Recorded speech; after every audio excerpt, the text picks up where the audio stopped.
Madame, mademoiselle, monsieur, bonsoir, bienvenue dans Radéville, Radéchamps. Je vous propose aujourd'hui de prendre la direction de l'Institut Malvaux et des laboratoires de la province de Liège pour vous parler d'une campagne qui vous concerne tous et de façon directe, une campagne qui peut sauver des vies, celle liée au radon.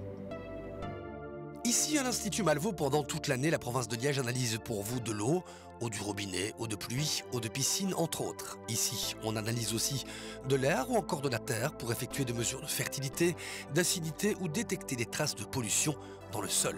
Dans le même bâtiment se trouve le SAMI, son rôle, l'analyse des milieux intérieurs ou, si vous préférez, la santé de la maison. La province de Liège, comme chaque année à pareille époque, vous sensibilise au radon, un gaz potentiellement dangereux. Pas de panique cependant, dans 5 minutes, vous saurez tout ou presque sur cette thématique, car à tout problème, il y a évidemment une solution. La campagne radon a lieu chaque année du 1er octobre au 31 décembre. Et donc elle touche tout le monde parce que le radon est particulièrement présent justement dans notre région. Première question, comment savoir s'il y a du radon chez vous? C'est accessible à tout le monde, il suffit d'aller sur le site, c'est www.actionradon.be et là il y a un petit onglet « Commander un détecteur ». Pour ça, il vous en coûtera 20 €. On vous envoie ce petit détecteur dans un emballage hermétique. Il ne faut ouvrir celui-ci qu'une fois arrivé chez vous dans votre pièce de vie principale. Posez le petit détecteur, ne pas l'ouvrir et surtout ne pas y toucher.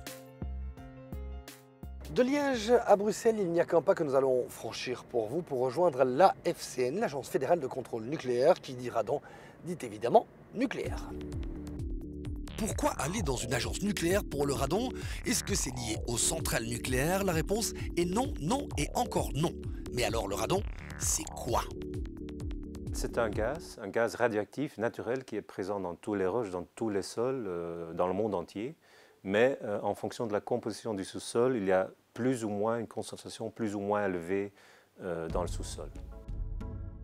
Et le radon, il vient d'où alors? Le radon provient de la désintégration de l'uranium. C'est un métaux lourd qui est présent dans tous les roches aussi en quantité variable. Et il y a des roches qui contiennent plus d'uranium et donc plus de radon que d'autres. En Belgique, c'est plutôt le schiste. Qui est plus riche en uranium et donc plus riche en radon. Si vous allez sur le site de l'AFCN, l'Agence fédérale de contrôle nucléaire, une carte vous indique potentiellement le nombre d'habitations exposées à un niveau de radon supérieur à 300 becquerels par mètre cube. En vert, c'est moins d'1% des habitations. En rouge foncé, plus de 10%. Attention, si je suis dans le vert, il peut y avoir du radon dans ma maison. Si je suis dans le rouge, je ne suis pas subitement en danger, loin de là, et même s'il y a un problème, il y a toujours, rappelez-vous, une solution. Imaginons donc que je fasse le test. Après 3 mois, qu'est-ce qui se passe? On va effectuer les mesures pour voir si le taux de radon est trop élevé ou pas.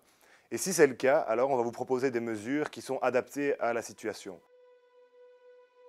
Du radon, il y en a partout depuis la nuit des temps. Ce n'est absolument pas lié à notre époque. À l'air libre, le radon n'est absolument pas dangereux.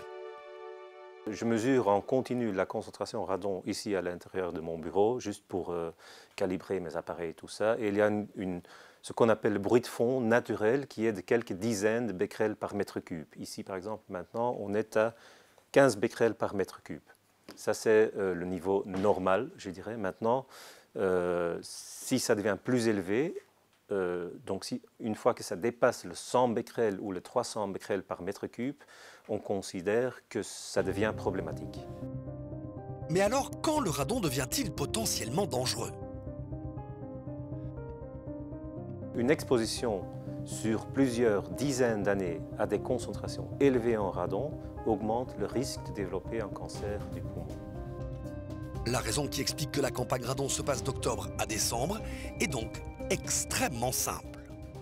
La période actuelle est la période la plus propice à mesurer le taux de radon dans son habitation. On aère moins et donc, s'il y a du radon dans l'habitation, eh bien effectivement, le taux de radon a tendance à être plus élevé dans ces périodes-là.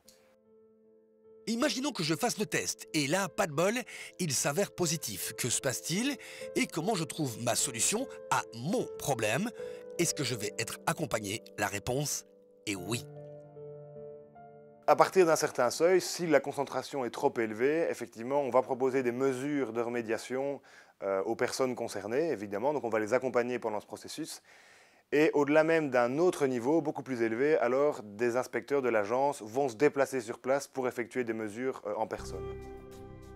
Sur 3 millions d'habitations grosso modo que l'on retrouve sur le territoire belge, seules 30 000 personnes ont fait le choix pour 20 € de tester leur habitation au radon.